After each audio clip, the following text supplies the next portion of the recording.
আওয়াজ হচ্ছে না তো যে আমি তো এখন আমার বাড়ির সীমানায় এসেছি, এখানেও যদি গোপাল থেকে যায় তো কোনো অসুবিধা নেই। কেন আওয়াজ হচ্ছে না, গোপাল আসছে কি না আসছে একবার ফিরে তাকাই দেখি। তখন তাকালে তার বাড়ির সীমানায় গোপাল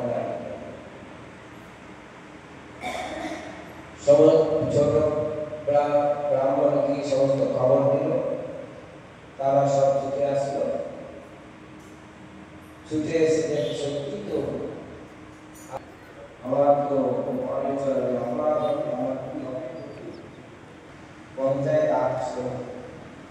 তখন গোপাল সেখান থেকে সেই সভাতে আকার বাণীর দ্বারা তিনি তার সাক্ষীর কথা তাই সেই ব্রাহ্মণের কন্যাকে সেই ব্রাহ্মণের সমর্পণ করে।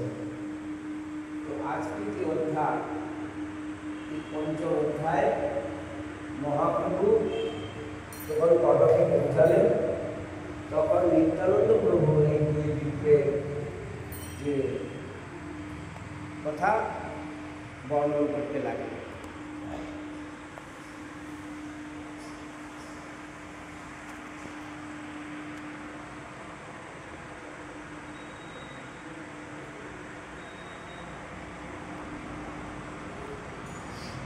তো গোপাল যখন সেখানে উপস্থিত হলেন তখন সেখানে রাজা আসলেন। রাজা এসে দেখলেন